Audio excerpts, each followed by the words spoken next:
Welcome, everybody. It is Saturday night, and this is the Paranormal Portal, and I am your host, Brent Thomas, here to guide you through this journey, and hopefully it'll be a wonderful journey, and it's already a great journey because you're here, of course, and that makes it mean a lot more than if it was just me. So I hope you guys are doing great, having a great weekend. It was a beautiful day here. It felt like spring, like really warm day. It was nice. Did some yard work a little bit and got things a little cleaned up. So I'm feeling kind of accomplished, all things considered, but hope your day was wonderful as well. And special thank you to all of you spending part of your weekend night right here with us. That means the world. And by us, I mean my co-host for tonight, Mr. Sheldon Thomas, the first branch on my personal family tree. How you doing, buddy? And what a large branch I am. I'm doing fantastic, and I am ready. Yeah, you're damn near a second trunk. Oh, nice. It's good to have you here. How's everything going for you? Fantastic so far. I'm here, and I'm ready to learn more about the paranormal. Well, hopefully you came to the right place. I hope we all can learn a little more about the paranormal. And that's the thing, folks. Nobody's an expert, and if you're looking for absolute answers, you can't find them because nobody knows for sure what the hell we're dealing with this stuff. But we like to talk and throw around ideas and possibilities and have a discussion, and that's what the show is all about. So hopefully it's right up your alley, and you'll hang around and continue to come back to further shows in the future. We'd love for you to become a part of the family. If you're on YouTube, please get subscribed if you're not already. We'd love to have you come back and get notifications of when we go live, doing the live shows. And whenever we post anything else of worthy mention, then you'll know about it right away. So if you're on TFR, thank you all for coming in and being a part of the journey.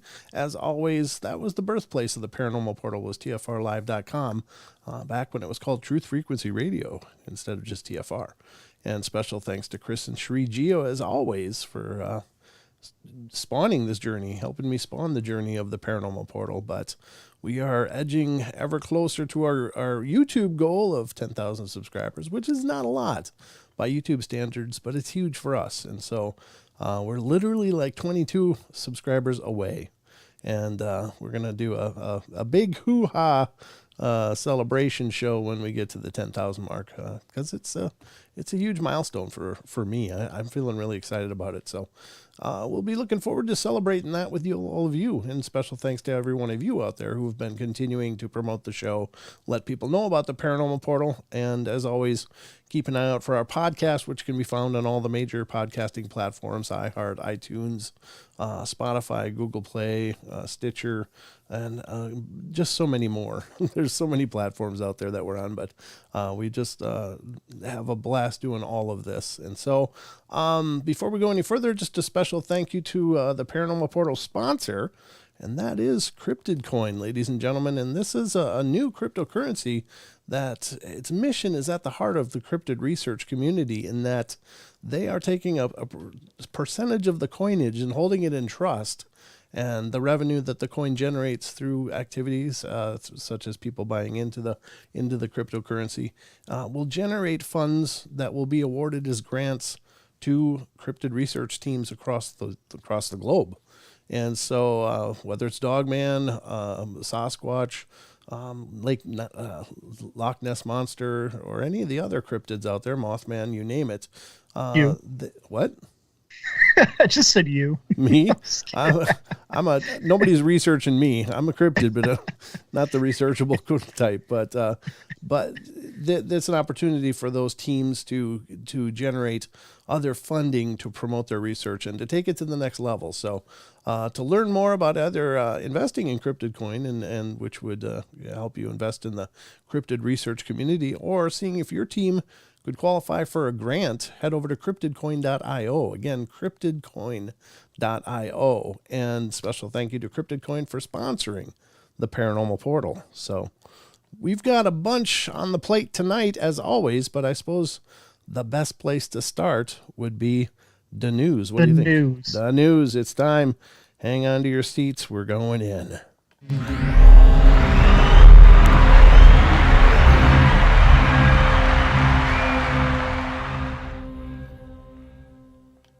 All right, folks, we're in the Paranormal Portal news desk, and I'm still your anchor, Brent Thomas, and joined by my co-anchor, Sheldon Thomas, as we go into tonight's news stories. And I pulled up a few. I hope they're interesting. I thought they were, and we'll dive into them and see what we can figure out here. Everybody knows about the new NASA telescope that's out there, but apparently there was a surprising find on Hubble, and I got to make sure it's not a huge article. No, this is small. But let's see what it says. This is from unexplained-mysteries.com, and they said NASA to announce mystery Hubble discovery next week. Now, I didn't even know there was a new discovery on Hubble, so I guess that's what the mystery is all about. But they should be making an announcement that's next week, but let's read what it says. The space agency is expected to announce an intriguing new discovery made using the Hubble Space Telescope. Hubble's made a lot of new discoveries over its 32 years in operation, and even now, despite being more than 3 decades old, God, can it really be that long? Oh. I guess I'm getting so old so fast. It's so scary. It is still managing to find exciting new things. According to NASA, the telescope's latest discovery will be revealed to the public on March 31st at 11 a.m. East EDT, whatever that is. I'm not sure what EDT is, but as things stand, we don't know what the discovery could be. However, NASA itself has described it as record-breaking and suggests that it will open a whole new area of study. I wonder if this is the white hole thing that people have been talking about. Apparently, they've found a white hole I I don't Wow. even know what that means, but everybody knows a black hole, of course, but apparently there's a white hole. Hubble has dazzled humanity for more than 3 decades with its iconic images of the cosmos. The press release reads, "For nearly 32 years, Hubble's groundbreaking discoveries have rewritten textbooks and reshaped our understanding of the universe. This latest Hubble result not only extends our understanding of the universe, but creates an exciting area of research for Hubble's future work with NASA's newly launched James Webb Space Telescope." And I guess we'll just have to wait. They're not giving away nothing at this point, but that's a hell of a promotional right there. Either that or it's that 10th planet we've read about. Yeah, that could be. Maybe they aimed it over there and found Pluto. Found Pluto again. I don't know. I don't know what the hell it could be, but I had heard about something about a white hole, and I honestly, I only heard it like in passing as I was just skimming through some news, and I found the statement of a white hole, and I had no idea there was even a theoretical for that, but apparently they found one or have witnessed one, so maybe that's what it's about. But anyway, kind of exciting stuff. I'm not sure. So what is a white hole like as compared to a black hole? And that's as much as I know is that. Okay. I mean, literally, I just saw a headline like, "Oh, a white hole has been discovered." It's like, well, what the hell is that? But I was just in the middle of something and couldn't really dive into it, so I don't know. I'm just throwing it out there as it's something I'd never heard, but it was mentioned in an article somewhere that I ran across and didn't have time to read. So maybe we'll all know more on the 31st, but time will tell. The next article up is from unexplained-mysteries.com. And is it time we sent a new version of the Arecibo message? I don't know, because Arecibo is all trash now, isn't it? That's the big radio telescope that was in Arecibo, which is in Central America, and it didn't crash like that big suspended piece over that big dish kind of crashed. There's videos of it online. It was just a tremendous self-destruction, I guess. It's just aged and fell apart finally, but. Let's see what it says. Scientists at JPL, I imagine that's Jet Propulsion Laboratories, have been planning to send a new message into space for intelligent aliens to pick up. Put together by a group of scientists including Dr. Frank Drake and astronomer Carl Sagan, the original Arecibo message contained information about the Earth, the solar system, and the human race. Maybe the new one will say like BYOB. Bring your own booze. Divided up into 7 sections, the data included the numbers 1 to 10, the atomic numbers of 7 common elements, the number of nucleotides in DNA, a diagram of the solar system, and a graphical representation of a human, among other things. It was broadcast via frequency-modulated radio waves towards the M13, a globular star cluster situated 25,000 light-years away, to mark the remodeling of the Arecibo radio telescope. Despite being sent almost 50 years ago, given the extreme distances involved, and the fact that the signal is limited by the speed of light, the message is only 0.2% of the way to its target. Wow. Now, though, a team of JPL scientists has proposed sending a new, updated version of the message containing more detailed information about the Earth, our understanding of physics, mathematics, biochemical composition of life, and even an invite to send a response. The target this time is likely to be potentially inhabited star cluster around 6,000 light years away. It's like, really? It's still going to get there when? While closer than M13, the signal would still take thousands of years to arrive, followed by the same amount of time for an answer to be received if one is sent at all. If it helps to answer the question, are we alone, however, the wait will be well worth it. Well, by then they might already be here, right? All taken over already. Yeah, they'll be our alien overlords by then, right? Yep. Yeah. Well, there you have it, folks. I personally think they're already here. Like, you could just probably put it up on Netflix and they'd see it. They're living among us, I'm sure. But it's interesting. They want to send a new message out there. I guess. Well, I guess, if you're going to meet the neighbors, it's good to send a gift basket.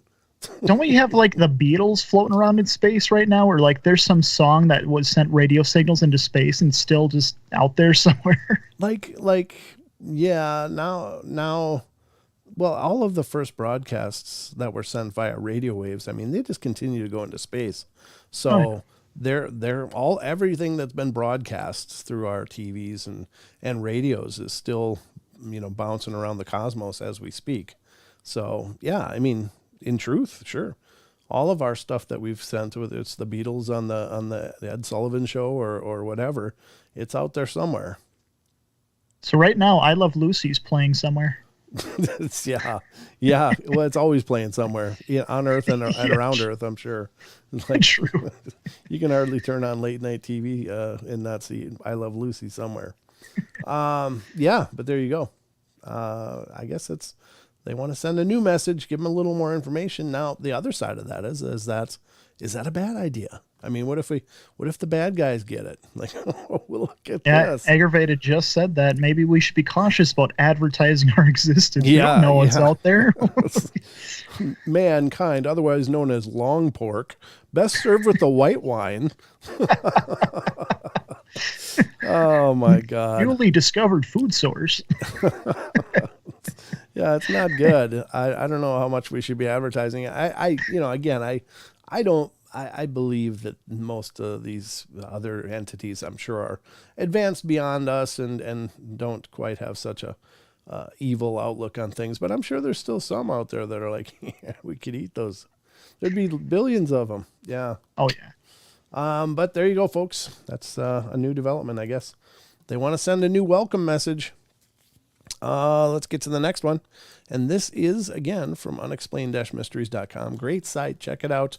They have such awesome articles on several different subjects, including the paranormal, which I love. But this is expedition findings shed new light on the Dyatlov Pass mystery. Now, this is the mystery coming out of Russia of those I don't know, 7 or 8 people, young 20-somethings, or that were hiking through the mountains and skiing and were disappeared and were found. They went to they tracked them down and found their tent, and it was cut open from the inside to get out, and several of the people were found in different places around the side of the mountain in the frigid cold frozen solid without shoes on. Like they got out of that tent in a hurry. So what happened? Was it possibly a Yeti or a Sasquatch that attacked them, as some people believe? Was it possibly aliens?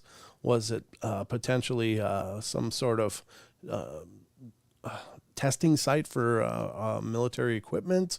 Something happened there, and nobody knows quite for sure what happened. But some of the bodies were found in really weird conditions, like with missing tongues, and I think eyes were missing on another one, and very, very strange. But so there's a big controversy about what happened over there, and there's a lot of theories floating around. But let's see what this article says, if it's not too long. No, it's not too long. It says the findings bolster one particular explanation as to one of the 20th century's most enduring mysteries. Considered to be one of the most chilling unsolved cases ever to come out of Russia, the Dyatlov Pass incident involved a group of 9 students who went missing after going for a trek up the Ural Mountains. Led by 23-year-old Igor Dyatlov, they departed on January 23rd, 1959, and were never seen alive again. When rescue teams went to look for them, they found the group's tent, which appeared to have been sliced open from the inside with a sharp instrument on the slopes of Mount Kholat. The hikers' belongings were all strewn about the campsite, and a trail of footprints indicated that they had all got up and left in a hurry, some of them without any shoes or socks. After following the trail for 1.5 kilometers, the rescuers discovered 5 bodies, many exhibiting signs of physical trauma such as cracked skull, broken ribs.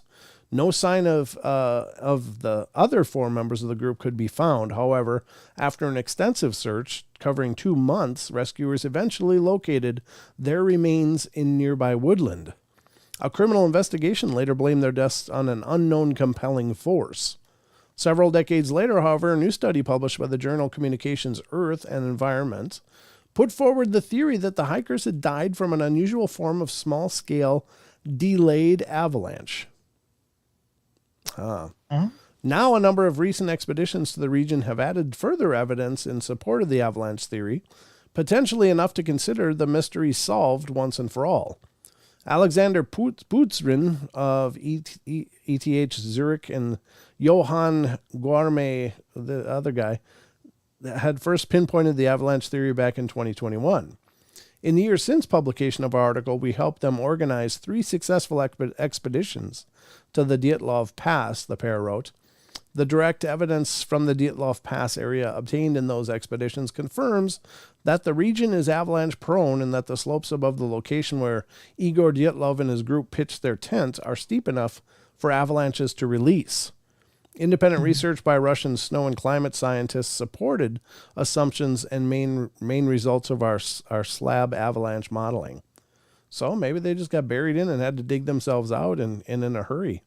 Maybe they were suffocating or something. I don't know. But it's anybody's guess, but that apparently came from Vice.com. But that is really interesting, though. Yeah, it's a really weird case. There was a lot of intrigue, especially the way the bodies were found and how they like missing a tongue. Well, how would an avalanche cause somebody to miss a tongue? I don't know.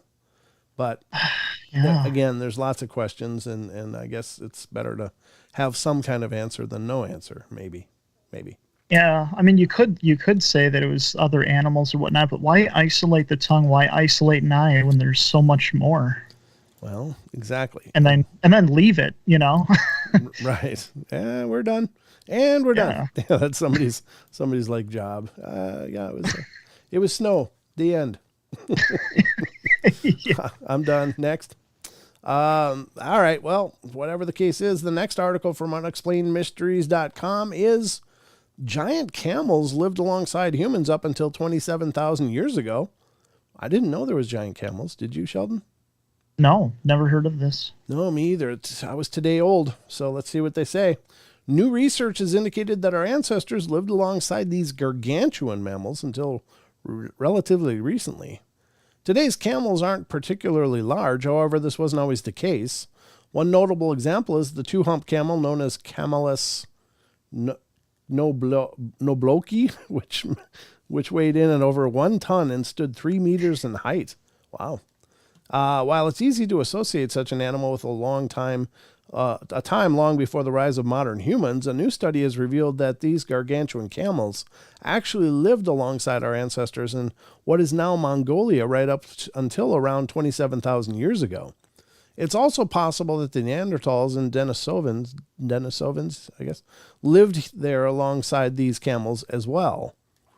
Here we show that the extinct camel, Camelus nobloki, persisted in Mongolia until climatic and environmental changes nudged it into extinction about 27,000 years ago, said Dr. John W. Olson of the University of Arizona, Tucson. It is thought that the transition to desert may have been the last straw for the species. Apparently, the camel was poorly adapted to desert biomes, primarily because such landscapes could not support such large animals, but perhaps there were other reasons as well, relating to the availability of fresh water and the ability of camels to store water within the body, poorly adapted mechanisms of thermal regulation, and competition from other members of the fauna community occupying the same trophic niche, the study authors wrote. I love how they got to use big words. Yeah, I know. Interestingly, parts of Mongolia remain, even to this day, a refuge for some of the world's most endangered species of camel. Well, there you have it. Maybe, I don't know. Well, whatever the case, there were really big camels. That's awesome. That's the takeaway there, folks. They're not anymore, but there were. Let's go to the next article.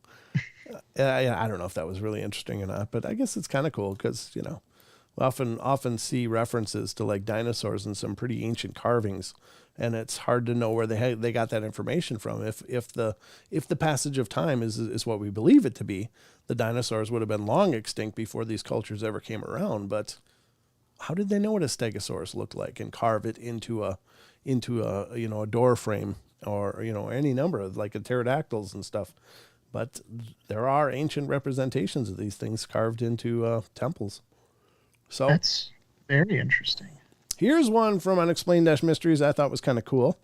And this is unexplainedmysteries.com or unexplained-mysteries.com reports UK government once wanted to use dolphins to hunt for Nessie. That's actually a brilliant idea. That's a good idea. Yeah.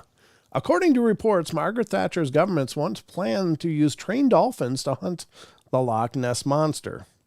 The bizarre claim comes courtesy of resurfaced reports based on declassified documents first brought to light some 20 years ago.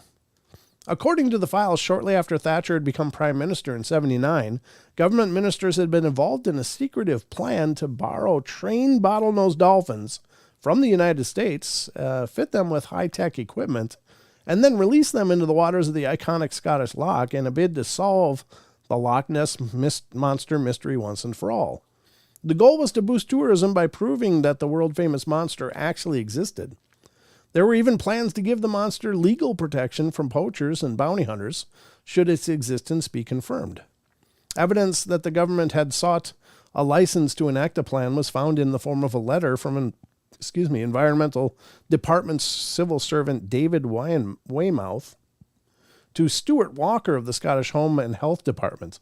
This department is presently considering the issue of a license to import 2 bottlenose dolphins from America.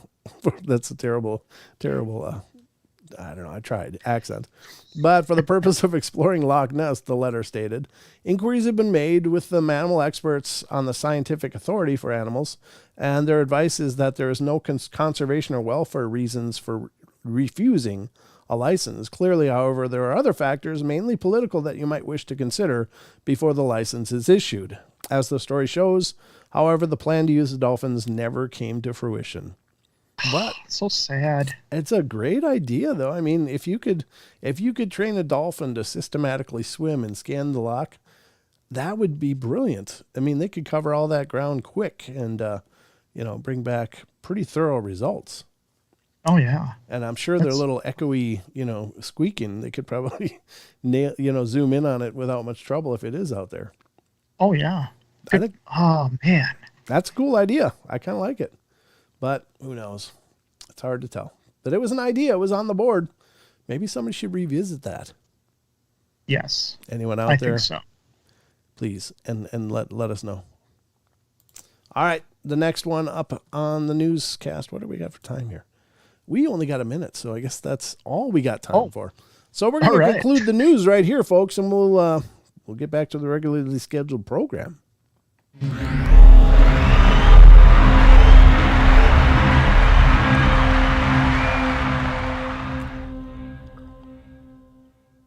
Wow, that went so quick. I had even more. I had like 2 more articles to go through, but we didn't make it there. That's okay, though. They'll keep until next time, I promise. But, ladies and gentlemen, we're going to be going to our first break of the night, which is flown upon us. And when we come back, we're going to get into the UFOs and aliens and other weirdness that you've come to love from the Paranormal Portal. Don't go away.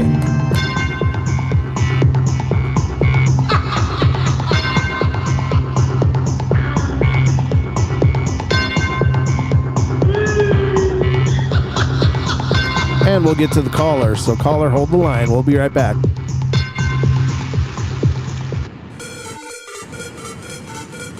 How can I say that I can do something and then go out and do it to the people?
Gonna have to work on our fight choreography, Sheldon. Welcome back, everybody. We are back at the Paranormal Portal. I'm still your host, Brent Thomas, still joined tonight by Sheldon Thomas, and we are cruising through Saturday night. We got a call on hold here, and we're going to get to that in just a minute. I did want to do a special shout out for our good friend, Mr. Tony Merkel, over at the Confessionals. He and his team have released a new video on his YouTube channel, and I want to encourage you guys to check it out. I just started checking it out tonight, just a little bit. I'm only about 15 minutes into it, but it's an hour-long episode of his new series that he's got. It's called The Legion of Legends, Expedition Dogman, and you can find it on the Confessionals YouTube page. And it's quite a deal, man. It's really started out well. It's very, very, very professionally done. So I just want to, again, check out the Confessionals podcast or the Confessionals YouTube page, and it's the Expedition Dogman. They got the trailer up here, but you can find the full episode down here under uploads, and it's just really well done. And I'm only 15 minutes into it. But he's just done a phenomenal job, and definitely stop by the Confessionals and support that effort, because it's really, really cool. I think it's awesome, and it's stuff that I would like to do more with the Portal too. We've done a little bit of out in the field investigating with the Coloma ghost town trips and stuff, but it was more of an unstructured thing, but I can see the merit of really planning these things out and putting some effort into choreographing what's going on and how you're going to accomplish things, because that's what Tony's done over there. And just again, special shout out to the Confessionals. Nice job. It looks great. I'm not all the way through it yet, but I can't wait to get back to it and see what else you guys caught. But it just starts out, and it's like really got things going on right off the bat. So very well done. So very well shot too. Watching one of them. Oh yeah. You're supposed to be co-hosting, but let me know when you're back, Sheldon. I'm back. All right, good, because we got a call on hold here. So let's get to the call and find out just what's going on. And this is area code 228 or 228. You're on the air. Hello. I'm calling from the bright white light area that you were talking about. It's a white hole. It's magnificent. It's spectacular. It's iridescent in the middle. It is just the most magnificent, wonderful place that I've ever ventured to. It's full of love and light and mystery and happiness. Oh my goodness. There's a set of wings here just for Brent Thomas. Well, oh my there goodness. There should be. They're iridescent. They're blue. Let me put them on you. Huh. Oh, who knows what mystery magic that might do for the portal tonight. Hello, all that are at TFR and down in chat and YouTube, and all the listeners and viewers. And greetings to you, Sheldon and Brent. Yeah. This is Seven Pearls. Of Much course. love to you. Much love to you. How are you doing Much tonight? What's on your mind tonight, man?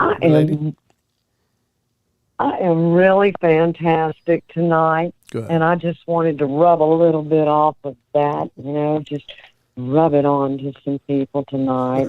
That electromagnetic stuff that's inside of us, let it sparkle, shine, just kiss and just fall all over everyone tonight, because it's just one of those evenings where the stars are bright, and I just wanted to say hello and just send it all your way. And Brent, Yeah. I can't thank you enough for helping me to get over some of my shyness, and when it came to speaking and to be able to share my encounter lately. It was a Sasquatch encounter, for those of you that don't know. It was very traumatic. It happened when I was 15. And feel free to drop a link of it if you'd like, and that's quite all right. But you deserve special thanks because you opened those doors for me in a very remarkable way. You see, because before I was going to other chat rooms and looking for someone else, that had an eye-to-eye encounter, that would have some understanding. It took years for me to come forward and tell my story. And I want every listener out there to know that had it not been for the wonderful Brent Thomas of Paranormal Portal, I wouldn't have stumbled into his chat room and gained the experience and the courage and the knowledge that I needed to go forth and share. And so I just have a deepest gratitude to you for that, Brent. Oh, you're most welcome. I'm always amazed at the courage that people show in coming forward and doing that, and that's especially true with your case as well. Is that it's hard to expose yourself, and it's hard to expose your darkest fears and the darkest experiences like that, and it makes you probably feel vulnerable. But I think I'm just really glad it's been a cathartic thing for you, and that you've found healing in that, and that I was any part of the process is just, I'm really honored. So thank you. You really have been. It is part of the healing process. I had it stuffed down in myself for so long in life, and it was just very freeing to my soul to finally get it out of myself. And as I was trying to, it was so hard for me to get it out. I kept stumbling over my words and Sure. and the trauma of it all, I was having to relive it. Yeah. But there was so much freedom in doing so. I would urge everyone to, come forward and do so on platforms that will respect you as the human being that you are. All you listeners out there, get it off your chest. There's a lot of freedom in it. And I just can't thank Brent enough. I popped in the portal a lot in life, and in the beginning when I was looking for people who were talking about their Sasquatch encounters. And had I not popped into the portal, I wouldn't have been led in the right directions at all. Oh, well, thank you. I'm really glad that you were the beginning of that healing process, whether you knew it or not. Well, that's wonderful. I'm really thrilled because, holding that stuff in is hard, and it affects every part of your life. But releasing it is just got to be real liberating, and I'm glad to be a part of that process. Well, and I'll inspire others to call into the portal, the Paranormal Portal, and share their experiences with Brent. You couldn't be in better company. And maybe one day I'll just get a link. You shoot me a link to my email, and I'll come on in too, and you can just interview me any way you want. Oh, thank you. I think you deserve that privilege. Oh, but wonderful. I don't do it for popularity or fame. I do it so it'll reach other people. We have to help each other. Oh, absolutely. And that's the main reason, I inspire people to get up in people's chat rooms and, don't be afraid to reach out, because especially at the Paranormal Portal, folks, because it really doesn't matter how far-fetched you think your experience is, as long as you know it happened to you, it felt real to you, you experienced it. Brent is one of the most open-minded people that is not going to criticize or judge any of what you say. He will, he has an uncanny knack of being able to pull out the good things in your encounter and to have a little insight into it so that you're even more comfortable explaining what happened. Oh, yes, Brent, I am going to plug you to high heaven. I'm almost to the point of feeling uncomfortable. It's like, Yes, have I got you floating on a cloud? Well, I told you I was in that bright white area you were reading about it. It's a hole, but it's just fantastic. Well, good. And thank you for that promotion. I really appreciate that, because I think it speaks very strongly to others that are thinking about potentially, coming forward with what they've experienced, and, hearing from another person that has chosen to do that and what it's done for them is very powerful. So thank you for sharing that, and thank you for calling in. All right. And if you'd like to announce, well, may I announce Yes, where please. that encounter is? Absolutely. Please do. First of all, it's a very graphic encounter. You can see it by just Googling Seven Pearls, Mississippi Encounter, Bigfoot Odyssey. Yeah. And, I love everyone out there. The more love we can share with people. But those of you who are going to view it that haven't viewed it, keep in mind that if you had a traumatic encounter, call in, get a hold of somebody, get it off your chest. It's very freeing to do so. It's very healing, and if you had some sort of, like I said, Brent is great, and eventually maybe I will just get up the courage and ask him to drop me a link, and I'd be it would be an honor to do that with you, Well, Brent. thank you. I appreciate that. But I really do have to set you on a cloud and put you in the stars and suck you into that bright white hole. It's fantastic. Well, thank you for Fabulous. that. I appreciate it very much, and it's wonderful to hear from you. Oh, and let me plug even further, guys. Y'all hit the thumbs up because Paranormal Portal is not far from reaching a very serious milestone of subscribers. And please support Brandon and the Paranormal Portal and all of its crew and everyone that works hard, and his, to make Paranormal Portal what it is for you. I know personally Brent must work really hard to bring you the content he does. And so support him any way you can, folks. Well, thank you. I appreciate that, Seven Pearls. You know me, I'm going to inspire others and light fires underneath them, Brent. Well, thank you for that. It's great to have so many people advocating for me. That means the world. So thank you so much for calling in, though. Mm-hmm. All right, and hope you feel a little better soon. Yeah, I'm doing better every day. Love to all. All right. Love for all. All right. And good night. Okay, good night. That's very nice. Very nice. That was beautiful and well said. It's like, I feel kind of bashful, but it's very sweet. I'm glad. It really is an honor to be a part of someone's healing, because I've noticed many people that have been through these experiences are truly and fundamentally traumatized, and they have like what is that? Flashbacks, and they have PTSD from it, and it affects every part of their lives. And I've been really honored when people have stepped forward and shared their stories, and at the end they'll be like, God, I've carried that for 40 years, and it feels like I just let a load of bricks off my back, and it feels really good to be a part of that process. And I truly am always honored when people do want to share their experiences with me, because I think that's it's a sacred trust. So. Of course, I listen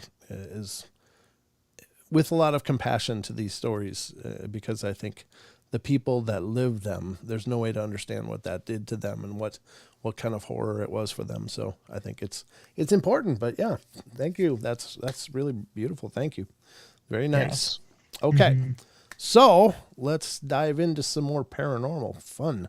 And the call-in boards are open, ladies and gentlemen. If you want to call in and be a part of the discussion tonight, I got to enunciate. 720-923-0500 is the call-in number. If you want to call in and share something of your own, by all means, please do. The lines are open. But we're going to get to some more of the paranormal fun here. So let's see, where do I pick this up? There we go. So we're going to go to the Money Made article that we glided through a few of them last night. We're kind of hitting a few every night on this article. It's just kind of a fun article. It's mysterious experiences that people have had. It's by a site called moneymade.com, and it's an aggregate article from Reddit. And they post a Reddit question, and people respond with their experiences. And so we're on number 26 of this article, and this one is really cool. I did actually read ahead on this one. I was like, oh my God, because this is the kind of thing that I don't know. If I saw it, what would you do? It would just, it would be cool, and it would be terrifying at the same time, I would think. But it's number 26 is the one we're on, folks, and it's Something is Bugging You. It says, the biggest real life mystery that I have is definitely the time a friend and I saw a dragonfly that had a wingspan of over a foot in the American Midwest. It was too big to be real, yet it clearly was. We were maybe about 12 years old at the time, and this was more than 20 years ago. He still remembers it just as vividly as I do. And it was submitted by If Only We Could Sleep. But that's like again, we giant. Right. And so we hear reports of people seeing things like pterodactyls and other prehistoric things. Well, a dragonfly with a wingspan of a foot is also very prehistoric as well. I mean, they were that big, if not bigger, back in the day. But that's huge. And is it something that should be possible? Is it just an anomaly? Like one just had a, like every species has some of its offspring gigantism. They just develop abnormally huge, but that much bigger, and it would be functional and flying. I don't know. Is that? I read something. I read it was an article, so I can't say if it was completely true or not, but it did say it has to do with the atmosphere and that it's different than it was now, and it could support large insects and creatures of that size. But because it's changed, I don't know. It's something about the atmosphere changing or something like that. It's the oxygen level. At prehistoric times, there was much more oxygen than there is now in our atmosphere. In fact, if we suddenly time traveled back to prehistoric times, like the Jurassic or Cretaceous periods, we would need to wear masks because we would get oxygen poisoning. It would be just too much. And so that's what they believe supported the big, larger sizes of fauna and insects and such. There were some huge insects. There's still some huge insects, like those huge centipedes that are, like a foot long and stuff. They're still around. But I don't know, a foot wide dragonfly, that must have been a hell of a sight. Now, I love dragonflies, but something that big, is it going to try to eat my face? What's going on here? Because they are like voracious hunters and eaters. So I'd be a little nervous about that. But I thought that was a cool one. If you hate mosquitoes, don't kill dragonflies. Yeah. No, but kill all the mosquitoes you want. You have my blessing. Yep. That's the one thing I can kill with impunity. I'm like, nope, you all can die. Everything else I try to, I let spiders out. I let, things out. I don't kill anything I don't need to, but God, mosquitoes, I have no mercy at all. Screw mosquitoes. So, number 27 is the witching hour. On the 4th of July, I had a few drinks, then a few more. Uh-oh. The next morning, I woke up with a black eye, a bunch of $1 bills, and a longtime crush of mine in bed with me. Neither of us remembers anything after midnight from the night before, and none of our friends saw us after midnight. We both had no texts or calls outgoing after midnight. It was one of my best fourths ever, with just big gaps. That was Minor of Stardust. That sounds like they got a hold of some stardust there. Oh my God! He can't even remember. He can't enjoy the memory. I know. It happened. Yeah, that's almost sad if that's one of your best fourths and you don't remember most of it. True. Okay. All right. Number 28. And again, some of these aren't paranormal. I don't know if this one is or not. I haven't read this one before, but this is The Great Escape. It says, I had a dear friend in high school who was forced to leave the school for unclear reasons. He was sent to a different boarding school and would call us almost every night saying how depressed he was and how he wanted to escape, etc. So my friend and I made up this whole plan to break him out. We had no car, so I'm not sure what we were thinking. Well, a few months later, we got this weird call from him saying that he had escaped the school and was on his way back to our school, and then nothing. He never showed up, and we never heard from him again. We tried to contact his family, but with no luck, and this was 16 years ago, and I still have no idea what happened to him. I just wished I knew if he was still alive. He was such a sweet guy. Miss you, Simon. That was by Phoenix Rising 625. Well, I mean, that's not necessarily paranormal, but these are mysterious experiences. So what happened to this kid? I don't know. You almost hate to guess, really. That's kind of tragic. Yeah, true. I will leave that one there. Mystery Man number 29. The biggest mystery in my life is my dad.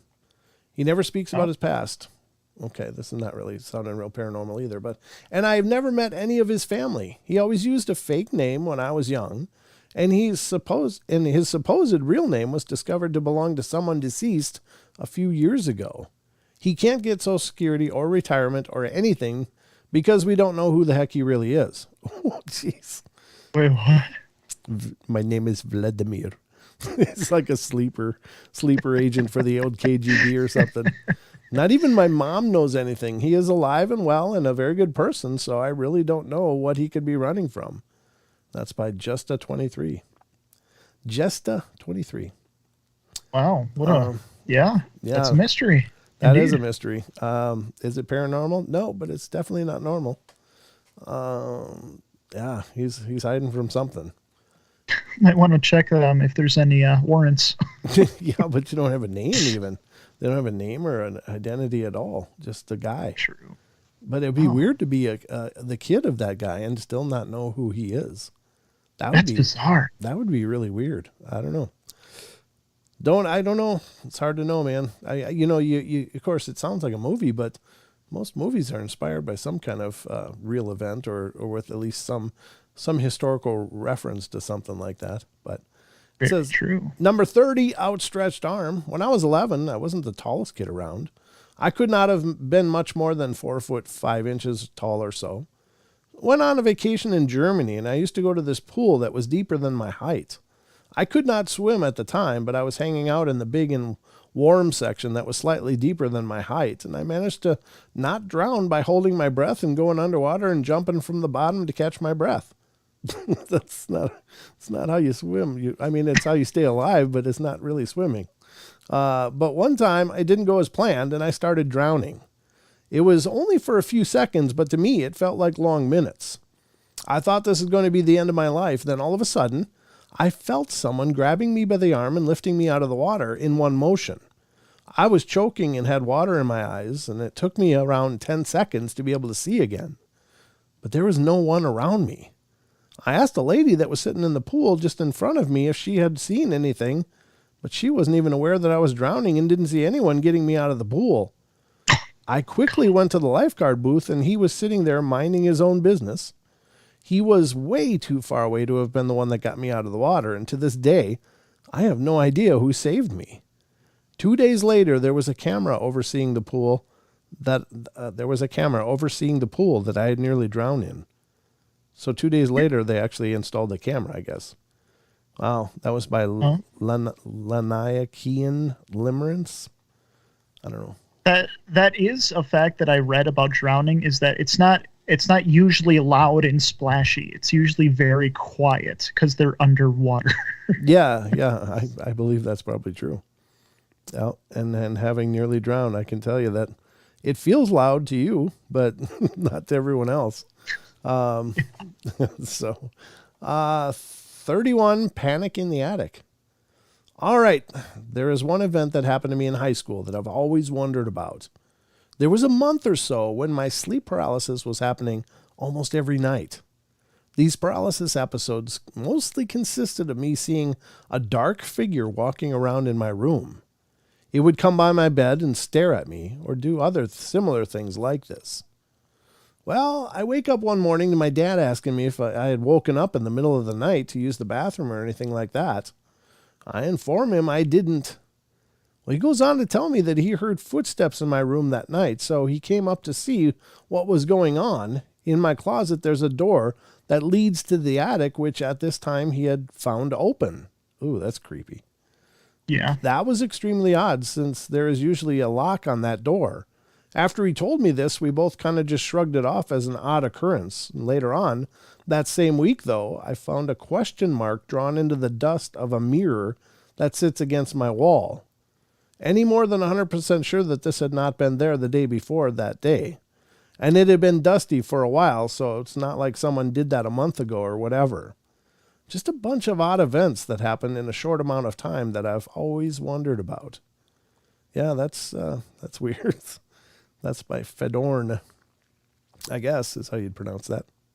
Wow. But that's a good place to leave it, I guess. So I'll tell you what, we're going to go to our hour break here, ladies and gentlemen, and we're going to get right back to it on the other side with some UFO stories and weirdness of the extraterrestrial origin. So don't go away, folks. More to come.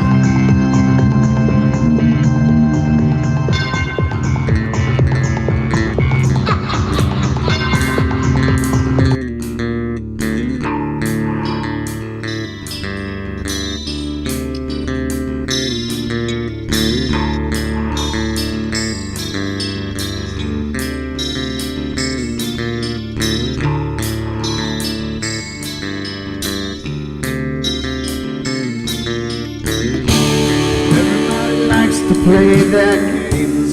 Everybody loves to place their bets.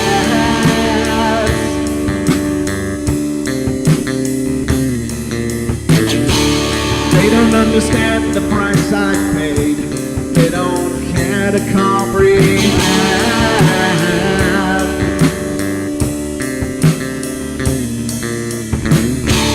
Trace their lines upon my body, dripping scars across my heart.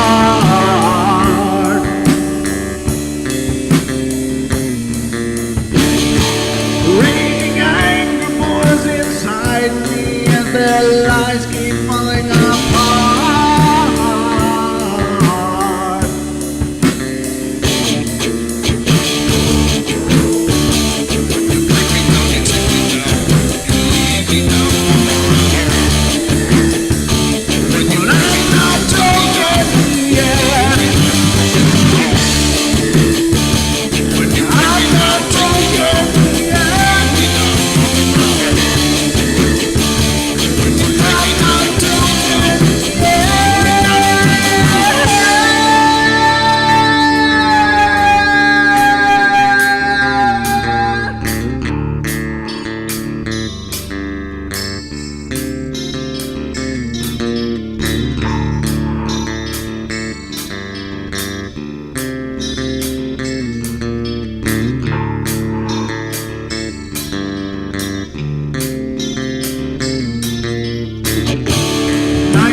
With my silence, I am not a stupid boy.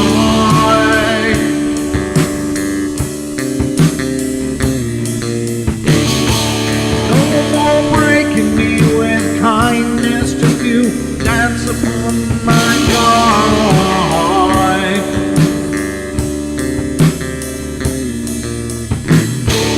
Leading me with empty promise, you're just another fucking mess.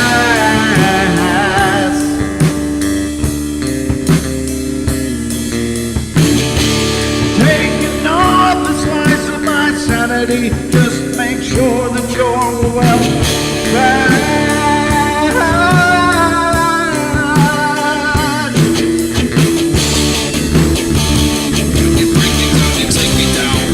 I'm not wrong yet. I'm not broken yet. I'm not broken yet. I'm not broken yet.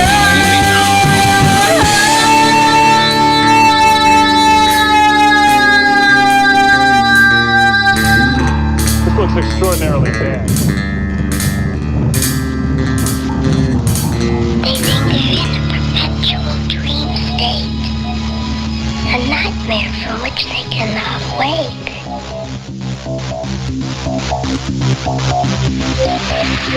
Mommy!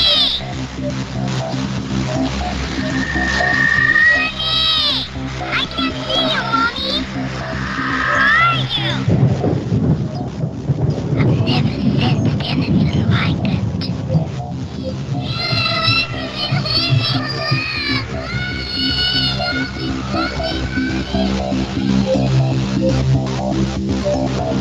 Carol Ann is not like those she's with.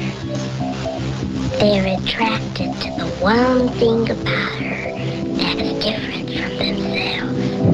Her life force is very strong. It gives off its own illumination. It is a light that implies life and memory of love and home and earthly pleasures. Something they desperately desire, but can't have anymore. Right now, she's the closest thing to that. Poltergeists are usually associated with an individual. Hauntings seem to be connected with an area. A house, usually. Poltergeist disturbances are of fairly short duration, perhaps a couple of months. Hauntings can go on for years. My God, they really can. They can go on for years and years and years and years and years. Welcome back, everybody. We are into hour number 2 now of the Paranormal Portal, and as always, it's my sincere pleasure to be the host of your show. Of course, I am Brent Thomas, joined by Sheldon Thomas as we dive through the night, bringing you all the hunts and horrors of the Paranormal Portal. Absolutely. Just the way it was designed. Because that's how we do up in here. That's what I'm saying. All right, so we're going to dive into a bunch of UFO-y kind of stuffs because, by God, it's time. It's time.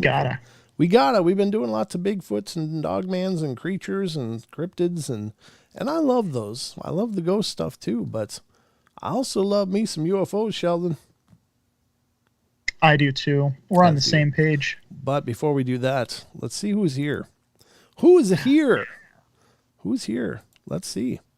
Oh, well, my list isn't very populated, so if you want to shout out, you better type something quick. But currently, what I have is Gigi's here. How you doing? Geeky Gardens is here. JG Hartwell is here. Maggie M10 is here. Monogard Nash is here. Matthew Learned is here. Natalie UK is here. I'm here. Right. Oh, there they come. It's like all of a sudden. Jeffrey Dixon showed up. Good to see you, Jeffrey. Thank you. Natalie UK. Rachel gets it right. Ruger Ridge. Sheldon Thomas. That's what I got so far. Ruthie just showed up. Thank you, Ruthie. Ruthie just populated on my list here. So that's what I'm showing now. And I'm sorry if the list isn't. Somebody else just popped in. Where is it? Elise. Hi, Elise. Good to see you. Thank you for coming in. That is the newest name. So if I didn't say your name, I'm sorry, but you got to talk to get the shout outs. That's how it works. Although there's many more of you just kicking back and watching. Sorry, I just got distracted by the chat. I'm like, what? Wait, what? So that's sweet. Hi to you, Ruthie. Good to see you. But over in TFR, we have a great guest and gentle user. So where's Bam? Bam's not over there tonight. So I guess it's a pretty quiet night over on TFR. That's okay, though. We got the party hopping either way. Now we're going to dive into the UFO stuff, ladies and gentlemen. And first off, there's an article here, and full disclosure, I don't know anything about this source, and I don't really know much about the claim that they're making.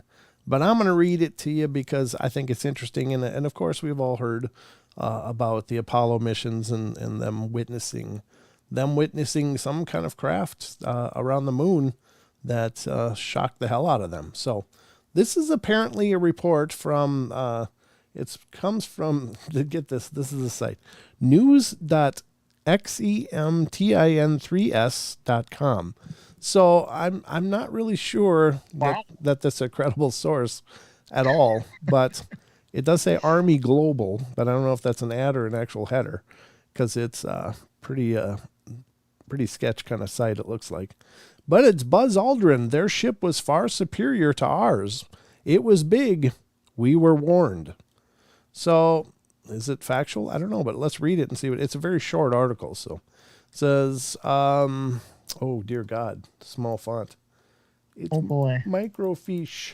There we go. It says today comes with a grueling message from Buzz Aldrin himself, which claims that before they even reached the moon, they already noticed the fact that it was inhabited by other species, which were way more advanced than we could ever imagine.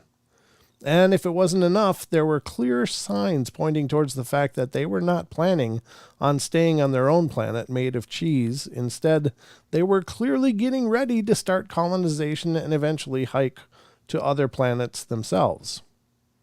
According to Buzz himself, the very moment that Apollo 11 landed or ended up entering the moon's atmosphere, they were immediately spotted by the alien race. I'm sure they probably noticed you a little before that. But not only that, but the aliens also seemed to be quite perturbed by their arrival, warning the spacemen instantly that they needed to leave, otherwise they would take action against them immediately. Their ships were far superior in both size and technology. Yeah, basically those guys were like circling in a lunchbox, you know, with bottle rockets strapped to it. So, yeah, it didn't take a lot to be more advanced than what they were in. It was superior in both size and technology, which terrified the crew instantly. The reasoning behind not telling this sooner was that NASA did not wish to cause panic on Earth. Last but not least, the man concluded his interview by saying that the moon was filled with strange structures and buildings that were unmistakably alien in nature. Any footage of the alien life form and their activities were obviously destroyed in the process by NASA. So I don't know. Again, it does have a link to an ET exclusive. Buzz Aldrin confirms UFO sightings in Sci-Fi's Alien something. So I'm going to include a link. I'm going to include this link in the chat. And if any of you want to take the time and go check out the video, you sure can. Again, I've never heard these claims before. This is a first for me. Now, I'm not dialed into a lot of the conspiracies about this. So I don't know. I just don't know. But if there's something to it, that's really something. If there's not, well, it's just another claim in the large chorus of claims out there, I guess. I guess the interesting thing about the article is it says the moon is has internal structures, and there was an article we read where it said that deep scans or something like that found large structures below the surface of the moon, right? Yeah, or cavities or something like that. Yeah. Yeah. I don't remember it being structured. Maybe it was. I don't know. I could be wrong. No, it's just the point is that there's so many claims out there, and this is where it gets almost. I mean, it really gets to the point of being like almost schizophrenic, because there's so many different ideas about what's going on and what's the big picture, and there's so many big pictures out there, and it's so many versions of the big picture, and it gets absolutely maddening because how do you know? And again, it's just driving through it, and I guess I don't know, and that's the most frustrating part, I guess. Is that these claims are out there. Maybe they did see something. I suppose it's possible. I do know. I think that one of these original astronauts, maybe it was Buzz Aldrin, talked about a pillar on one of the moons of was it Saturn or something like that? That was obviously looked like it was made. It was not a natural formation. It was almost like an obelisk of some sort. And I think it was Buzz Aldrin that stated that he seemed convinced that it was something constructed by somebody in the far distant past. So I don't know. I do know that of course the missions to Mars, the rovers have found some really curious, what could be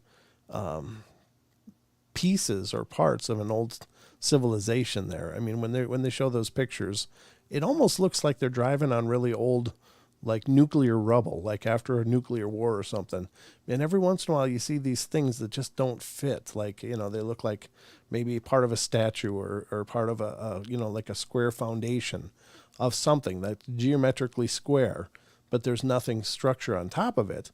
But it's like something was on top of it that was very geometric, and it's obviously predating our visits there. So Could it be possible that Mars had civilizations on it in the distant past? Could it be maybe where our civilization started? I know there's a theory that we humans came from somewhere, because we're not really well adapted to life on Earth, like every other species of life on Earth seems very well adapted to live basically in their body and survive here on Earth, but we can't do that. We have to cover and clothe and have shelter and all these things. So did we start somewhere else? And so I don't know. It's kind of a curious thought. And I don't pretend to know. But that's the article I thought was kind of interesting. I wanted to share it with you guys. So it is really interesting. You be the judge. Again, I'm not making any claims. I couldn't possibly begin to make a claim of any of this. Is it possible? I guess. Everything's possible, right? Of course. Anything. So, I mean, it's not, I mean, that's not the craziest thing I've heard, at least, if it is true. That's not the craziest thing I've heard either, believe me. I've heard some real Lulus through the years, but I don't know. I guess it's fine. But again, I just kind of leave them in this nebulous cloud of claims in my head. And as more information comes that substantiates any of these, then fine. I'm willing to hear anything, because I don't pretend to know everything or anything really. But, yeah. But I did want to get to this next article because this one's rather timely with the events, of course, over in Ukraine, and the Russian aggression over there is causing the whole world to sit and take notice and go, oh my God. And this isn't meant to be political. It's not a political commentary at all. But there is claims coming out of the Ukraine from the International Business Times article says, UFO attacked Russian forces and set ablaze tanks, says CBN News Ukraine director. A former Israeli space security chief had once claimed that alien existence on Earth is real. And a British mom saw a diamond-shaped UFO in broad daylight is another one. So as Russia is continuing its killing spree and attack in Ukraine, CBN News Ukraine director, Konstantin Litvinenko has claimed that a UFO which appeared from nowhere unleashed an attack on Russian tanks. Ukrainians prayed and the UFO appeared. Litvinenko, I don't know how to say this, Vinenko, made these claims while talking on the channel's The Global Lane program. According to him, one young man called his father over the phone as Russian troops neared him with deadly weapons. The father apparently prayed to God to protect his people belonging to his church, and the helping hand came from the outside world. According to him, a UFO appeared from nowhere, and it launched a lightning attack on the Russian forces and set ablaze a military tank, Daily Star reports. Alien debate is on. Even though an official confirmation is yet to be made, netizens have warmly welcomed the claims as they believe that these events are solid proof of alien existence on Earth.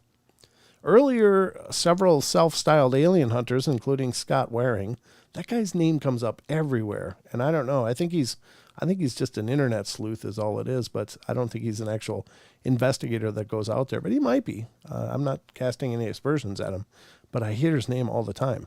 Had claimed that aliens have been visiting Earth for hundreds of thousands of years to monitor human activities. Aliens are refraining humans from engaging in a nuclear war, and they used to proclaim their presence during the time of natural disasters and wars. Waring once wrote on his website. Sorry, that was very awkward. A few months back, Haim Ashed, a former Israeli space security chief, had also claimed that extraterrestrial existence on Earth is real. Ashed also made it clear that world powers like the United States and Israel are working closely with advanced alien species. Now that's interesting. It's a former Israeli space security chief.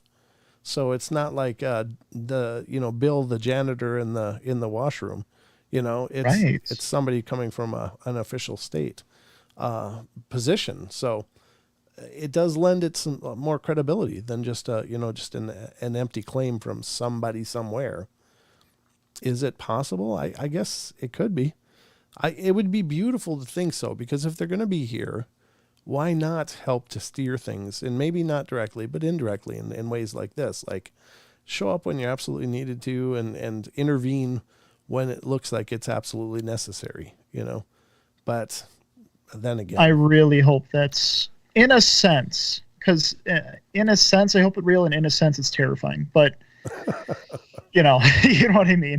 Well, no, actually, I kind of, to be honest with you, I would find comfort in that, knowing that, because I'll tell you what, just thinking of the insanity that's could be pushing the button at any time in this world because of, misguided idiots that are in power, that to me is terrifying, and it would be really, really comfort if I could resign myself to the fact that, hey, you know what, it's like going bowling and you got the bumpers in the gutters, so you know that no matter what happens, it's going to hit some pins instead of rolling the gutter all the way.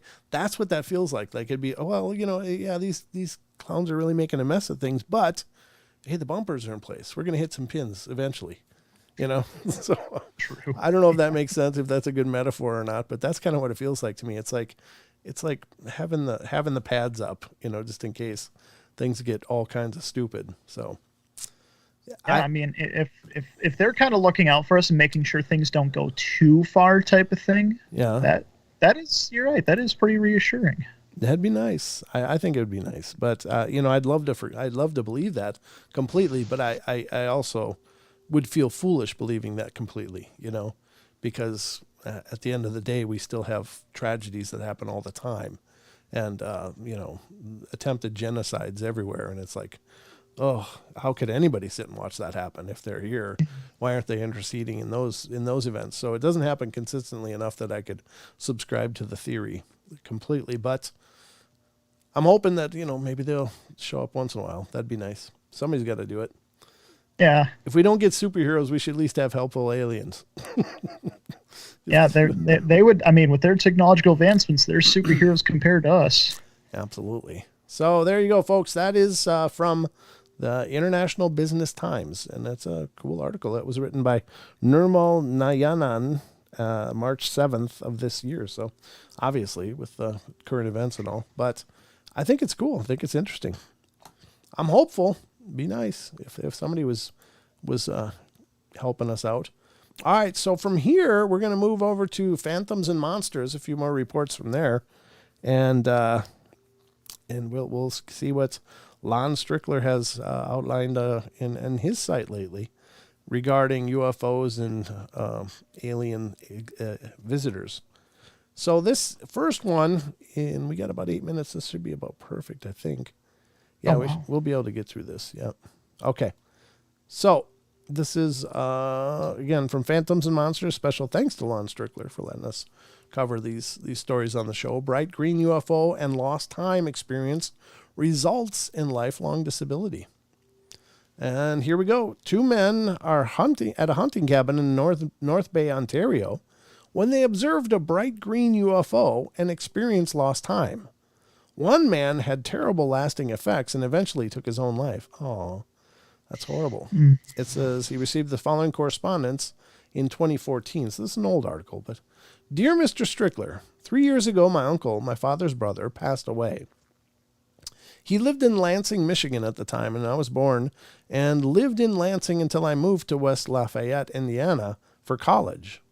After I graduated, I moved to Arizona, where I currently reside. A few weeks after my uncle passed away, I received a package from the executor of my uncle's estate. The contents included several personal items that had belonged to my father and a large envelope with several photographs from the 1960s. Most of the photos were of my father and uncle at various hunting camps. The envelope also contained a letter written by my uncle for me. There was no date, but I could tell he had written it, and here's the exact content in the letter. Please forgive me for not telling you this in person. I never knew how to explain what happened. In 1966, not long after you were born, your dad, a guide, and I were in the North Bay, Ontario, moose hunting, and we had been out into the forest for almost 6 hours and were making our way back to the cabin. It was dusk, and it started to become dark quickly. As we got nearer to the cabin, we could hear strange whirling sounds coming from the direction we were heading. It was now dark, and we could see a bright green UFO was shining above the cabin. We stopped walking and watched the light as it slowing slowly. It says slowing circled about 50 feet above the cabin. The light was oblong in shape. I could not judge the size since there was an aura around it. The swirling sound continued also. The next thing we remember was waking up in our cabin bunks the next morning. All of us had sharp pain around our ears and eyes, and we couldn't explain what had happened to us. We packed our gear and headed home as soon as we could. By the time we reached Lansing, your dad was terribly ill. Your mom rushed him to the hospital the same night, and the doctor said he had the flu, but I knew better. I didn't suffer any effects. The guide was okay also. Your dad was in the hospital for 4 days and started to feel better, but he was really never the same. I believe the incident at the cabin affected him. He would say that he continually had sharp stabbing pains all over his body. It became so bad that he could not work. Well, you know the rest of the story. I felt that you deserved an explanation for what happened. I don't know if you should tell your mom. That's your decision.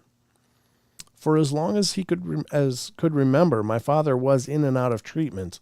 When I received the letter, my mother had already passed away, and I don't know if she ever knew what happened to my father.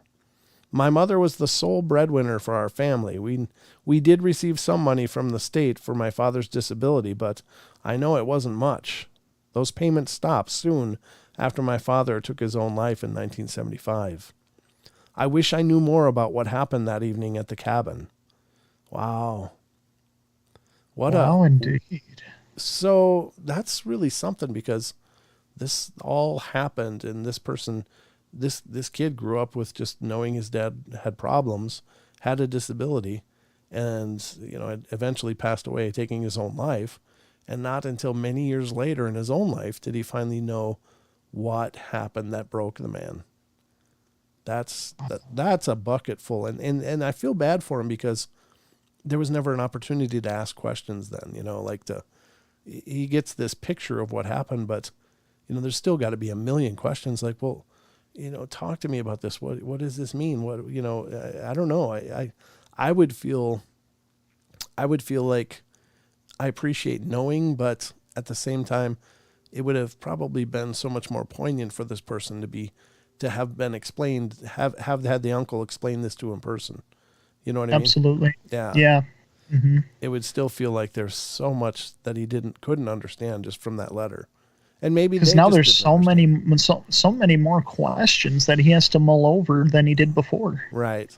Yeah, and probably that hurts knowing that these things came and caused someone you love this much horror and terror and pain and discomfort. And how do you come to a place of understanding about something like that? Yeah, that's absolutely devastating, I'm sure. Oh, I can't imagine living with pain all over your, as far as how they described it, all over your body every day. Well, that is horrible. That's a sad story. But I'll tell you, we're at about 2 minutes out of the last break. And God. I know it's just going so fast. Unbelievable. Yeah, it's the speed of the portal, ladies and gentlemen. We just cruise through the night very, very quickly. And special thank you to everybody who's been spreading the word about the portal, because we are so close now to 10,000 subs. We're like 22 away last I checked. I don't know where we're at exactly now, but it's really exciting. And when we hit 10,000 subs, we're going to have a 10,000 sub fest. I don't know. I haven't come up with a better title than that yet, but hopefully we'll have some guests show up and take part in the festivities. I just really want to celebrate that, because it's a huge mark for us. And again, 10,000 on YouTube is a small number when you've got channels with, millions and tens of millions of subscribers. And, it's hard to, really celebrate 10,000, but for us, it's not been, it's not like we had any of this given to us. We've earned every one of them, I hope. And I take great pride in every sub that we get. So it's a big number to me, and I'm really proud of it. So just want to have a celebration with you guys, do some giveaways, do some games, have some fun, and enjoy it. So we're going to the 10K toga. You don't want to see this naked. Nope. It would be the going out of business sale. I think it was the demonetized fest. Oh, that's okay. I'll do it in your place then. No, you won't. Nope. Nope. But the 10K toga, that's pretty clever though. I got to give you a hand there, Gigi. That's pretty clever. But we'll do something to celebrate it. But anyway, we're going to go to our last break here, so don't go away. We got another segment coming up with more of this weird UFO-y stuff that we've come to love here on the Paranormal Portal. So we'll get into it on the other side of the break. Don't go away. That's an order.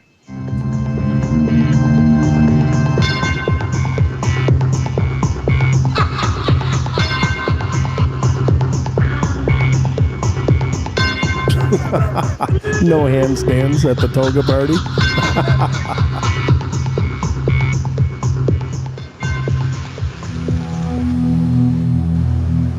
Do not settle for the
I tell you what, there's just no shortage of fun in the live chat on YouTube. You guys are just fun.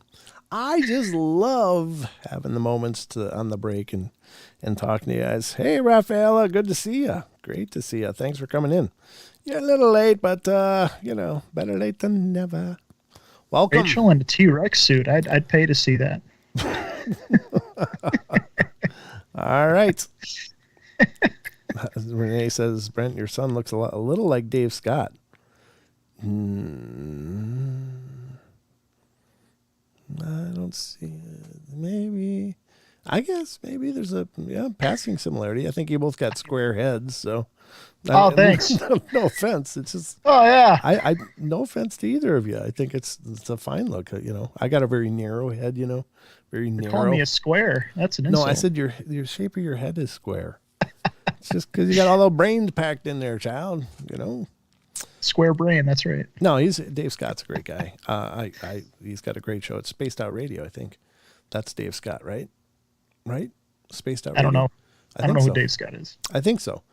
I'm my dyslexia is names, so I mean in 5 minutes I'll know it perfectly, but just right now when I'm trying to think of it, it's like yeah. So anyway, ladies and gentlemen, we've got one segment left, and by God, we're going to entertain the hell out of you in this last segment, just like we have hopefully all night. Darn tootin'. So we just covered a story from Phantoms and Monsters about. A kid finding out the whole lot happened to his dad and uncle that had to do with a UFO sighting. This one is more cryptidy, but it could be UFO-y. Let me see. There's this one. That one's toss-up cryptidy too. I'm just looking at the different articles that I got pulled up here because I want to make sure. No, not that. I want to make sure. No, not this one. I want to make sure. Here we go. This is one from our good friend, Mr. Brent Swanser. And I don't know, this is one that I thought would be interesting to read. It almost sounds more cloak and daggery than actually paranormally, but I think I'm not going to read that tonight. I think we'll just stick with the cryptidy ones because I'm not opposed to conspiracy theories and stuff like that. It's an avenue I don't like to walk down too often because I don't pretend to be smart enough or know enough or be informed enough to have much of an opinion on it. Like, I mean, perhaps they're true, perhaps they're not. I don't know. And I'm not coming at that with a judgment. I'm just like, I don't know. So we're going to dive into a couple of cryptid reports here. We got a few of them to go through from Phantoms and Monsters as well. So this is one from March 21st of this year, and it's gray furry humanoids aggressively encircle father and son. And I don't know, gray furry humanoids, that's interesting. Oh. A father and son were traveling from Idaho to Oregon. They needed to stop in the Cascades, that's a mountain range over here, and they were immediately surrounded by several gray furry humanoids who threatened them. And it says, back in the winter of 2001, my youngest son and I were on our way to from Boise, Idaho to Medford, Oregon. We had taken a car trailer to his old place in Boise in order to haul his non-running Jeep to his new place in Medford. We hit an area of heavy snow in the southern Cascades around 2 a.m., and it took 45 minutes or so to get down the mountains. We had, of course, been drinking coffee to stay alert. About 25 miles west of the pass, it became obvious that the last few quarts of coffee had to be drained. We stopped at a wide spot in the road near a summer touristy haunt that was deserted in winter, and there's a gas station and ice cream joint on the west side of the road, closed this time of year, and no town or settlement within 30 miles. This is tall timber country and unsettled. Across the road is a small parking area for the ice cream joint, and it is paved and about 200 foot wide and 80 foot deep. Well, I pulled in, and as I stepped out with a 45 on my hip, it occurred to me in a flash that grabbing the 580 Mossberg would be good. As we walked into the far end of the area to be well off the road, the hair on my arms and the back of my neck stood on end. The area directly to our front was open with a depth of 50 yards and a width of 100 yards. The night was clear and cold, 8 to 10 inches of snow on the ground, and with the moon almost full, so we could see quite well. And it is amazing if you don't happen to live in an area with snow. It's amazing how bright the nights are on a moonlit night when there's snow on the ground. You really can see very, very, very well. It's not like you got to guess. Was that something moved? You see it. Everything contrasts so much against that snow. So while standing with my son about 15 feet to my right, I saw, as if springing from the earth in front of us across the open area, 10 or 12 creatures moving rapidly back and forth in a sort of thatch weave pattern. These things, not human men, were close to 7 feet tall, thin, bipedal with long arms, medium-length gray fur, and fast on their feet. I brought the shotgun up and slid the safety off as my son was drawing his .45. I don't know if I can adequately explain the overwhelming feeling of menace, but here goes. I'd been operating on pure instinct since I'd stepped from the pickup. The rotten feeling hit me a split second before the things arrived. The feeling? ? Instinct? Was that what was that we were prey, subject to a very bad death, and to be slaughtered and eaten? Not a logical process, gut feeling, and massively overwhelming. As they were moving about in front of us, more appeared and mixed among them, all the while running about as fast in front of us. My son and I were backing towards the truck. I would not present my back to them, and some of them peeled off right and left in an encircling movement. They were rolling in fast from the sides now, and I could smell and feel their presence. We got to the truck, loaded on adrenaline and ready to kill, as we both knew we were in grave danger. We piled into the truck, locked the doors. I had my keys out, ready as I neared the seat. I had the engine lit and the transmission in gear and the gas pedal mashed in one motion. Adrenaline is great stuff. As we fled, something very close by let out an undulating scream of rage and pain. I believe one or more of the group had gotten really close to us in their pursuit, and I ran over the foot of one of them. Yeah, they were that close. We rolled onto the highway, and I told my son to watch the bed of the pickup as well as the trailer. He already was indexed to the rear with the shotgun. We hauled off for at least 20 miles before the feeling of grave danger started to abate. The feeling that nailed both of us, as we discussed soon afterward, was one of being prey, and I'm not easily led, and neither believe or disbelieve all the Bigfoot, ghost, and werewolf stuff. In fact, I am skeptical. My son was speaking with a coworker about 6 months later who had grown up in Prospect, Oregon, about 30 miles south of Union Creek, where the incident took place, and he asked us if he had ever heard of any strange goings-on in the area. The coworker went ashy white and pretty much retold the above tale. He says to avoid the place at night. A family friend, a 25-year retired cop, not given to flights of fancy and an excellent observer, had a tale very similar from a year before. I told my wife of this event, of course, and she looked at me at the beginning as though I had developed a third eyeball in the center of my forehead. That was from shock, because she did believe me, but did not wish to hear any details. She said the tale gave her chills. Me too. As I write this, the hair on the back of my neck and forearms is sticking up. I have not gone back to explore and would not without a large group of shotgun and flamethrower equipped men with me. My son and I are both sane, sober persons and not taken to hysteria. We were very wide awake as things transpired. We saw and smelled what was there. As a sidebar, neither of us heard footfalls from the creatures. They were silent until I hurt one as we were getting out of there. To my knowledge, and I have researched, there is nothing that matches these creatures unless one considers old legends and folk tales. Yeah, as I was reading that, I was trying to think of what could it be. Same, yeah. And it doesn't... Go ahead. Gray fur. I don't think it's related to Bigfoot because it's thin and well, it has the long arms, but it doesn't sound like the description with gray hair. Yeah. Furry. I mean. Well, I mean, I don't know. it certainly could sound like a juvenile squatch, but a whole crew of them and all like 7, yeah, all 7 feet-ish, and so that sounds like a group of them at average height. I mean, that would be a hell of a group of Sasquatch that would have to be around to have that many of the same size, and working in pattern like that is very weird. That's the weird part. It's like it was working in a pattern. Now, I don't think it's a Dogman thing either. It's yeah. What are you left with? Well, I don't know. Is it more of a troll thing or something of that nature? Like goblins, trolls. But goblins are usually considered small, diminutive creatures, and I don't know about trolls. You never hear about them really, other than folk legends. What about a rake? Yeah, but they're not what do furry. they look like?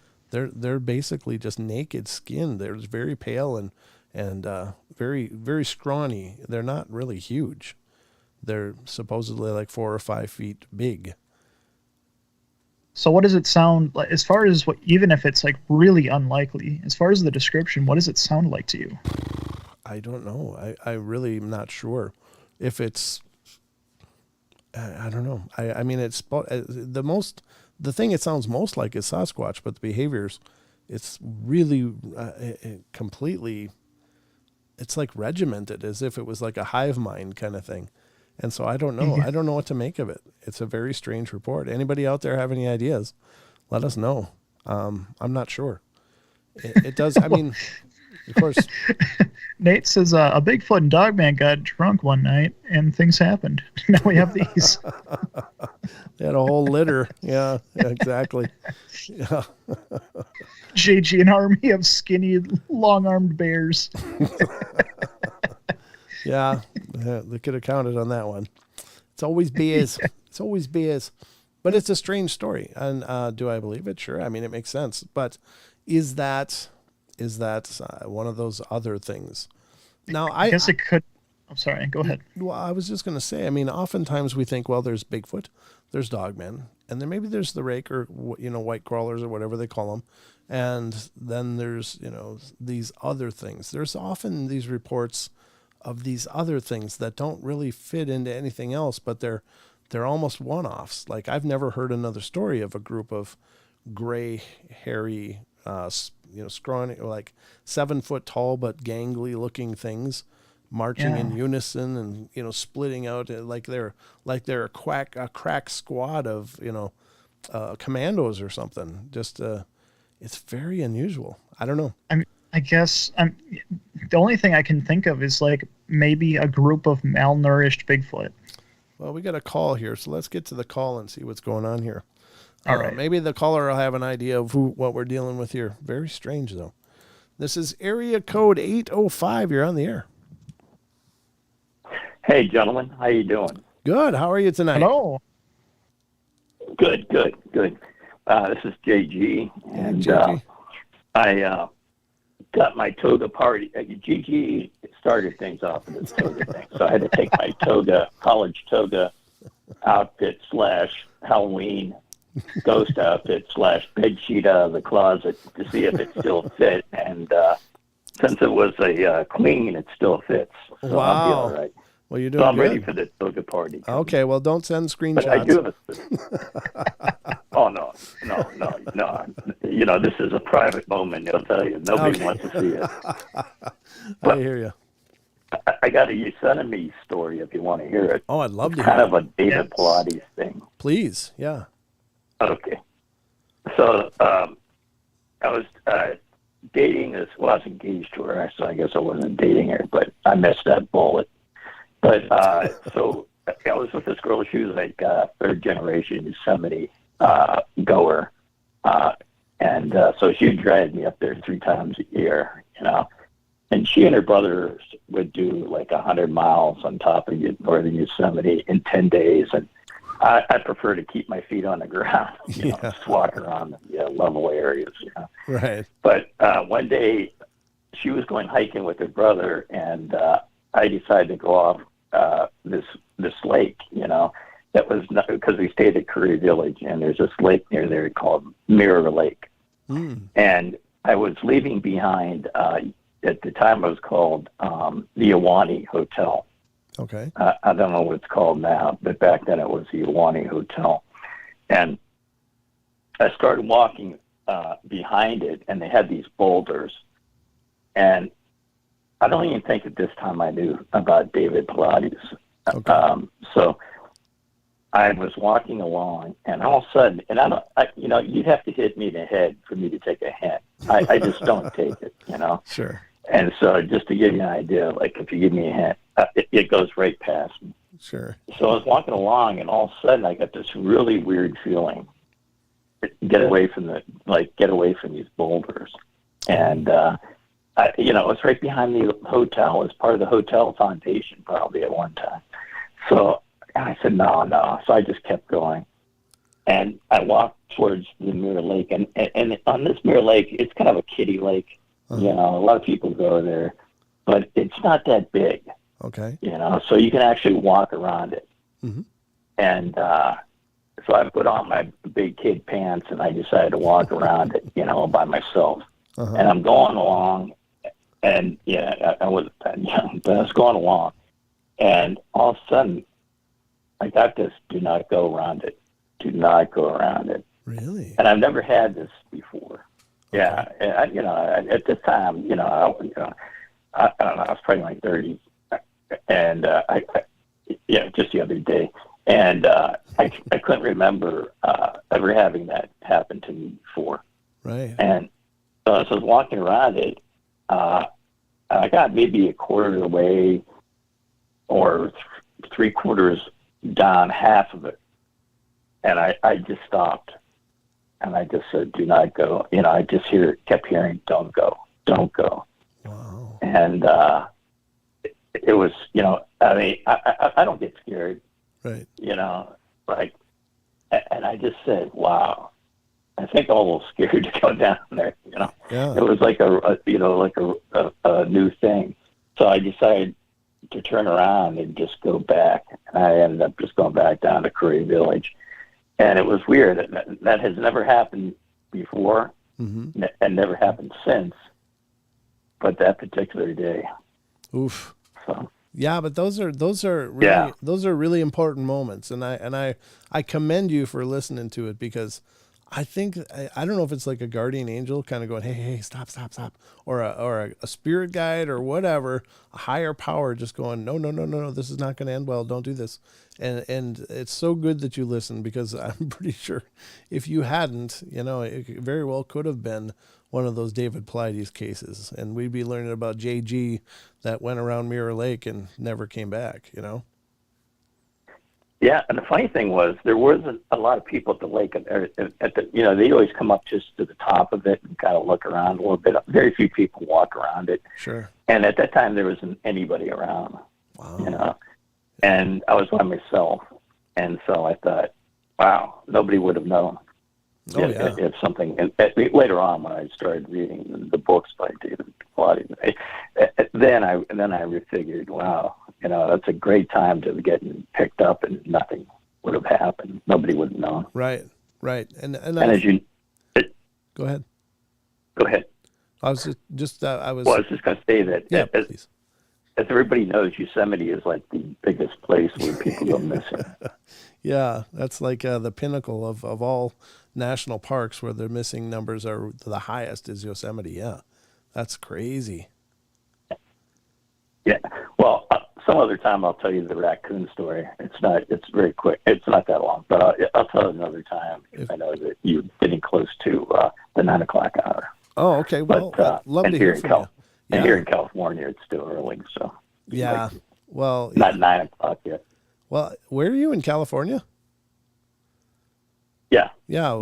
North of LA. I'm still on your time zone. I'm on Pacific time as well, so it's not too bad for me either. But oh, you are? Yeah. I'm in Pacific. I'm in the north tip of Idaho, so we're still in the Pacific time zone. Oh, yeah. Oh man, that's beautiful up there, isn't it? Isn't that a lot of rocky area? I mean, a lot of mountainous area. Yeah, the Cabinet Mountains and the Selkirks are up here. Just, it's part of the Rocky Mountain range, but yeah, it's beautiful up here. It's gorgeous. Yep. Great fishing up there. Yeah, I haven't done much of that, but yeah, so I hear.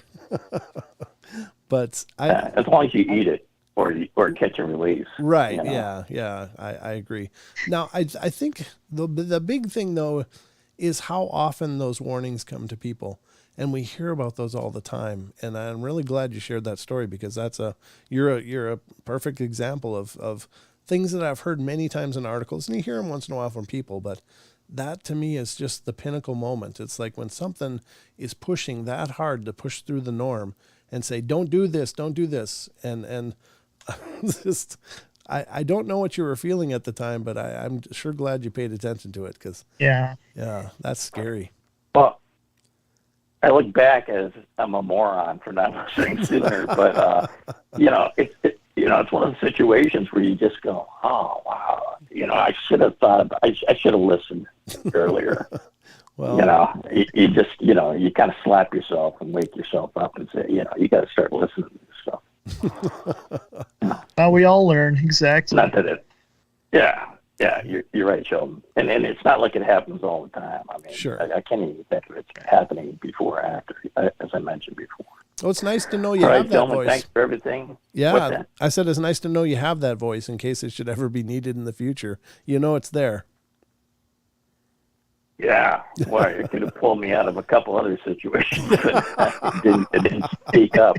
Yeah, I hear you. Yeah.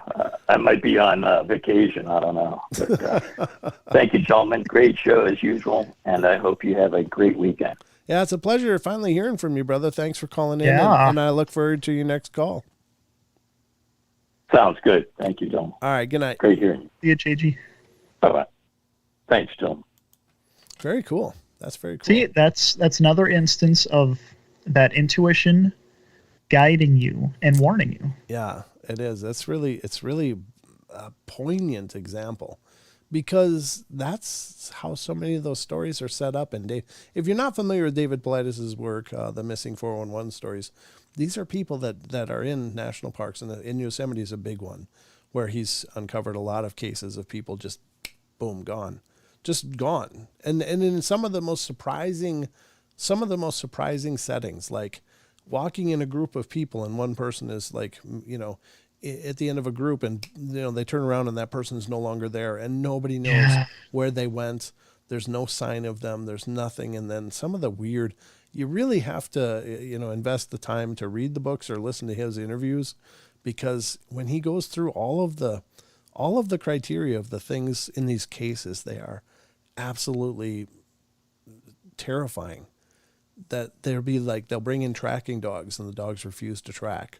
They'll find rough terrain, but then the missing person's shoes are sitting there nice and neat, next to a rock, as if the person went on without their shoes and socks and decided to go barefoot through like gravel and broken rock. And that doesn't make sense. Sometimes they find piles of folded clothes, but no person. Yeah. And then they'll find the person. When they do turn up, they turn up in either the weirdest places that they searched many times before in these search parties, and then suddenly in the very middle of an area they searched several times, there'll be just the body laying there, like it was dropped off, and it's just strange, really creepy stories. But that's really poignant, and to think he could have been one of those cases, that we would just be hearing about. That's just terrifying. Yeah, it could have been just another statistic, that type of thing. Yep. Could have been an appendix for David Paulides. Appendix A, the JG story.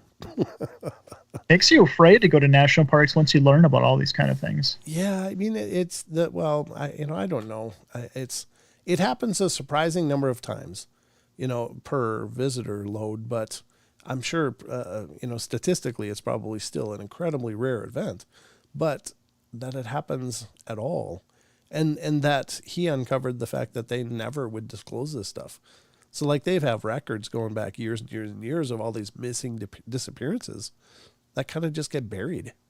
And so he started digging them up, and And the number of reports that he has uncovered is absolutely mind-numbing of these things happening. So it does happen with more regular occurrence than anybody would like to know, you know. So something's out there that's making people disappear. Scary stuff. That is scary stuff. But it's also scary that the night just flew away from us, ladies and gentlemen. But we are at the end of our rope for the night. So thank you so much for joining us for this journey through the paranormal portal. Sheldon, anything quickly in closing? Absolutely. If you guys want to join our Discord, we keep contact with us and other people. I'll put it in the chat. All right, guys. Well, that's going to wrap it up for us. We love you all. Be good, be kind, be nice. Take care of each other. Help each other out. Find the magic in every day and remember to laugh as much as you can. Good night.